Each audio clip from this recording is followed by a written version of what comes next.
जैसे मैं आपको बताऊं, आपके कपड़े में कीचड़ लग गया है तो दूसरा कीचड़ ले करके कपड़े में लगे हुए कीचड़ को धोएं, साफ करें तो कीचड़ धुलेगा कि कीचड़ और लगता चला जाएगा? बोलो, और लगता चला जाएगा। आपके कपड़े में खून लग गया है, ब्लड लग गया है, अब उसको दूसरे खून से धो तो पूरा कपड़ा खून में रंग जाएगा, वो साफ थोड़े। ये संसारी जीव, ये तो सब माया मोह में फंसे हुए जीव, नशा व्यसन में डूबे हुए जीव। लेकिन इनको माया मोह से छुड़ाने के लिए, नशा व्यसन से ऊपर निकालने के लिए कोई ऐसे व्यक्तित्व की जरूरत है, ऐसी प्रतिभा की जरूरत है जो नशा व्यसन से स्वयं मुक्त हो और माया मोह से ऊपर उठा हो और अपना जीवन ही परमार्थ के लिए समर्पित कर दिया हो। ऐसी प्रतिभा तुम्हारे सारे मैल को धोकर साफ कर सकती। कितने साधुओं को मैंने देखा सिगरेट पीते हुए, बीड़ी पीते हुए, पान तमाकू खाते हुए, और कितने साधुओं को देखा सधुनी भी साथ में लिए हुए। जय बजरंगबली। सधुनी, अब साधु के साथ सधुनी शोभा नहीं देती, बड़ा बेशरम साधु है, लिए घूम रहा है रामडोल साथ में, शर्म भी नहीं आती। साधु के साथ सधुनी। साध्वी को अलग रहना चाहिए, साधु को अलग। एक आश्रम में दोनों त्यागियों को नहीं रहना चाहिए। तुलसीदास ने मना कर दिया, अगर एक आश्रम में नर नारी रह करके साधना तपस्या कर सकते हैं तो याद रखना, तुलसीदास अपना घर छोड़ करके अलग अलग चित्रकूट में जाकर तपस्या नहीं करते, फिर तो वहीं रत्नावली के साथ ही तप कर लेते।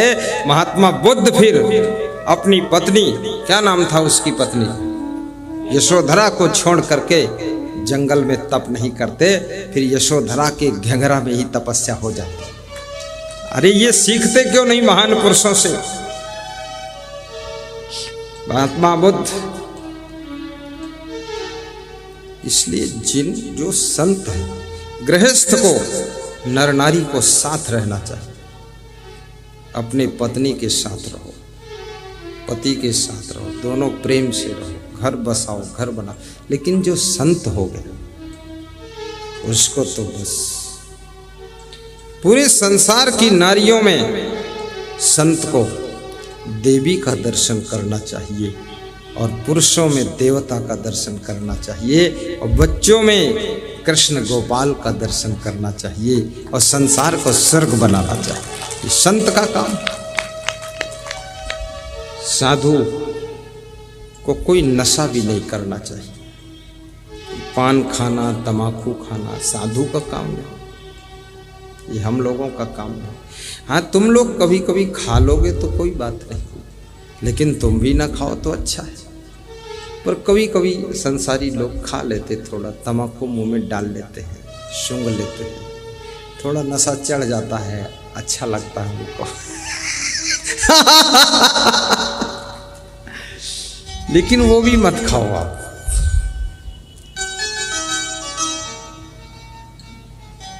खाना है 10 काजू रख लो जेब में, 10 काजू, 2-4 काजू कभी कभी खा लो। अखरोट डाल लो जेब पे, बादाम डाल लो, ताकत बने, दिमाग बढ़े, शरीर में कमजोरी ना आए। ये तम्बाकू से कौन ताकत बने? ये पुड़िया, ये गुटखा, ये सिगरेट से कोई ताकत आए? फिर सिगरेट मुंह से खींचते हैं, फिर नाक से धुआं निकालते हैं, बड़े कलाकार लोग हैं। और कोशिश तो करते हैं निकले ही ना, अंदर ही रहे, पर वो अंदर धुआं भरने की जगह कुदरत ने बनाया नहीं। तो मुंह से खींचते, मुंह बंद कर लेते तो नाक से निकल जाता। अब जहाँ छेद पाएगा वहाँ से निकल जाएगा। नाक से निकल गया। और धीरे धीरे लोग निकालते हैं ताकि थोड़ा धुआं खोपड़ी दिमाग में चढ़ जाए, हल्का हल्का नशा बना रहे। होश में लोग रहना ही नहीं चाहते, बेहोशी में रहना चाहते। और ये नशा की खोज किसने किया? आदमी ही नहीं तो खोजा है। छोटे छोटे नशा है, बड़े बड़े नशा है। स्मैक है, हीरोइन है। हीरोइन ये नहीं जो डांस करती, हीरोइन एक नशा भी है। थोड़ा सा खा लो बस, पड़े रहो 24 घंटे, बिल्कुल इंद्रलोक पहुंच गए। चाहे कोई लात मारे तो लगता फूल मारा।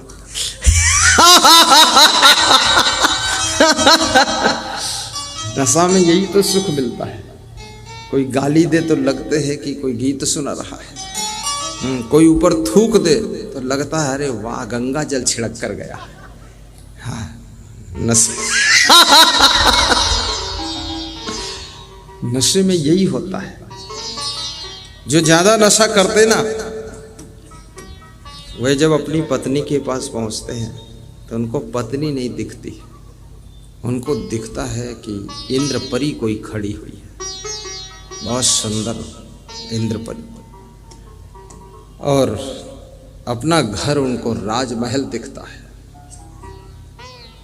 और जमीन में पड़े रहेंगे तो उनको ऐसा लगता है डबल बेड पर पड़ा हो। क्या ठाठ है, प्रधानमंत्री को भी ये ठाठ नहीं। और पड़े हैं जमीन में, गोबर में। इसलिए लोग नशा करते, फालतू थोड़े करते। गंदगी में पड़े रहकर भी स्वर्ग जैसा एहसास कर लेते। पर मैं कहूंगा, नशा उतरने के बाद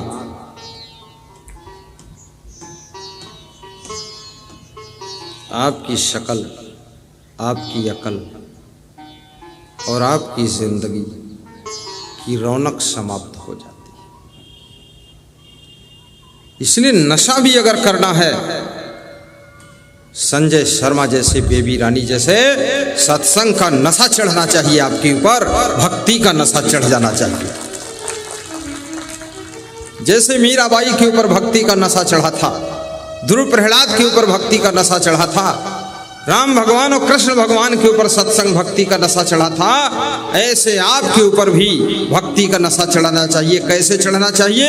जैसे ये मंडप में बैठे हुए श्रोताओं के ऊपर सत्संग और भक्ति का नशा चढ़ा है, ये नशा कभी उतर ही नहीं रहा है।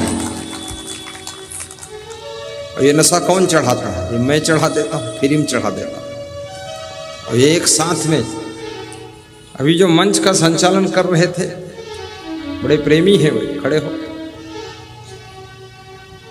बता रहे थे, गुरुदेव की वाणी ने ऐसा कायल कर दिया है, कायल कर दिया। बता, चलो अच्छा हुआ है, कहीं ये नहीं बता दिया कि घायल कर दिया है।